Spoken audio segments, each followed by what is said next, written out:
So one of the questions I had when I first started out on my Sorare journey is what happens to the cards I buy when a player leaves the club that they're playing at? The great thing about Sorare is you're not just investing in Sorare as a platform, and you're not just investing in digital cards. You're actually investing in the players themselves. So regardless of the team a player plays for when you first buy them, you will own that card for the player's full playing career. So if you can imagine the amount of utility that you're going to get out of a card, say the likes of Mbappe, who's at the top of his game and will be at the top of his game for years to come. So it's a no-brainer really. But let's take for an example an older player, say the likes of Messi, the legend that he is.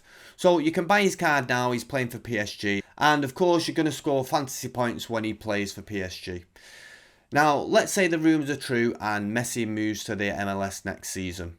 Will he still score points? Well, the simple answer is yeah, he'll score points for his new team. His card will visually remain the same, but he will now score based on his performance for his new team.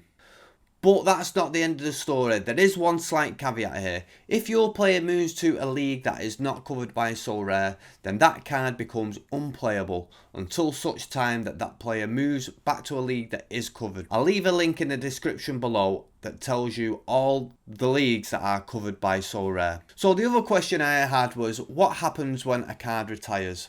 Well, the card remains your property and you are the proud owner of one of the first ever Messi NFTs. Now that, in my opinion, is the collectibles of the future.